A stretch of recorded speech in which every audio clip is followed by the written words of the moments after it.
estava aqui meditando sobre o livro de João, João capítulo 5, que conta a história ali da cura de um paralítico, né?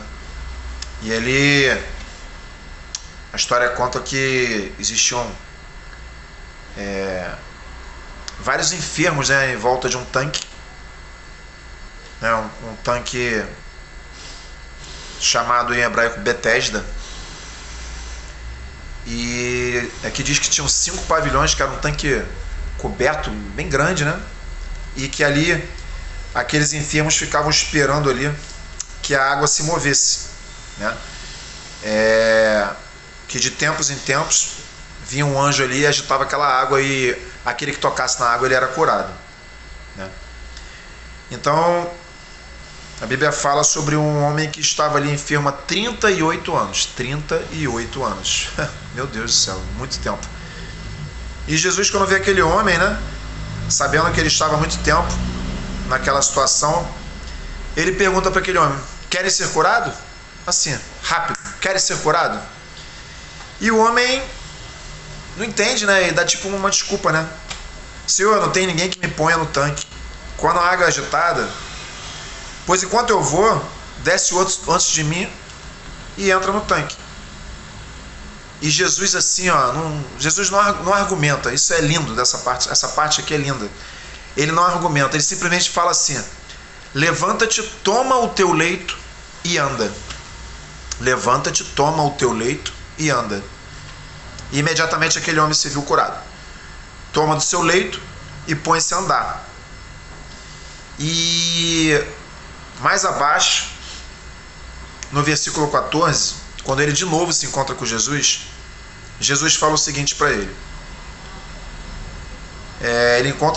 Jesus encontra esse homem no templo, né? E ele fala: olha, que já estás curado, mas não peques mais, para que não te suceda coisa pior. E eu fiquei meditando sobre isso, sabe? E o entendimento que o Espírito Santo me trouxe aqui é que Jesus está falando sobre a condição dele anterior, que ele ficou 38 anos ali naquele tanque, né? E que quando Jesus encontra ele no templo, eu não sei se ele pegou esse homem em pecado ali no templo, se ele voltou a pecar, ou se Jesus simplesmente estava orientando, né? Ó, a vida que você levava antes, daqui para frente, não mais. Como ele falou para aquela mulher que foi pega em flagrante adultério, né?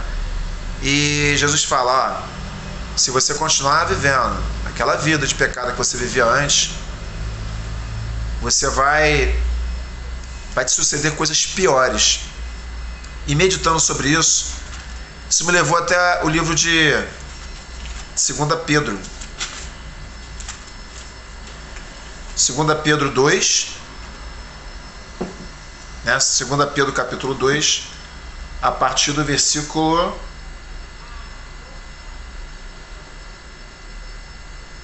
20, a partir do versículo 20.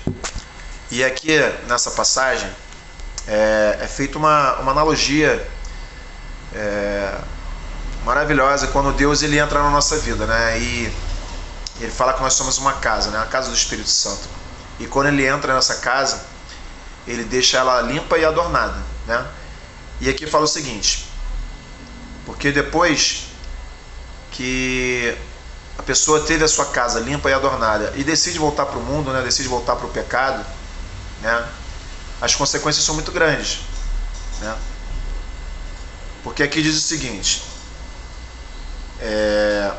quando eles mesmos são escravos da corrupção, pois aquele que é vencido fica escravo do vencedor. Portanto, se depois de terem escapado das contaminações do mundo, mediante o conhecimento do Senhor e Salvador Jesus Cristo, se deixam enredar de novo e são vencidos, tornou-se o seu último estado pior do que o primeiro.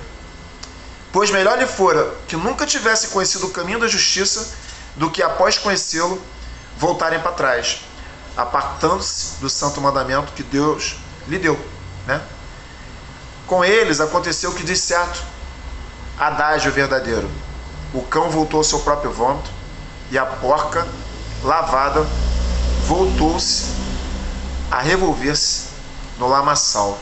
E aqui diz que o estado anterior daquela pessoa se torna 7 vezes pior, porque Satanás, que tinha antes habitado naquela casa, antes de Jesus, né, fazer desta casa limpa e adornada, ele vê que a casa está vazia e ele decide voltar. Só que a palavra diz que ele não volta sozinho. Ele traz 7 demônios com ele. E é por isso que a palavra diz que o estado anterior daquela pessoa se torna 7 vezes pior. Então, quando eu li essa passagem de João, aqui o Espírito Santo me fez entender isso, né? Que se a gente decide continuar vivendo, mesmo depois de conhecer Jesus, de ser liberto por Ele, de Ele deixar a casa limpa e adornada, se a gente decide voltar para o mundo, as consequências são muito grandes. E às vezes a gente se pergunta, porque a gente vê pessoas que viveram ali a flor da pele, o Evangelho, né? Viveram um relacionamento tão grande com Jesus, uma intimidade tão grande com o Senhor, e hoje, depois de terem abandonado o Evangelho, terem abandonado a presença dele, vivem uma vida de pecado assim, tão triste, sabe? Pessoas que foram tão usadas, eram instrumentos na mão de Deus, e hoje em dia estão vivendo o pecado à flor da pele, sabe? Então, eu deixo aqui uma mensagem para você. Vigia, sabe? Continue orando, buscando, perseverando. Não deixe você se enredar pelos caminhos que o diabo tem colocado no mundo, porque são caminhos sem volta e caminhos enganosos, que não vão nos levar a lugar nenhum. É uma ponte quebrada. Por mais que pareça ser bonitinho no início, né, aquele caminho, mas chega lá na frente, essa ponte ela está partida, você vai cair no abismo. Então, vigie. Amém? Fica com Deus. Deus abençoe você.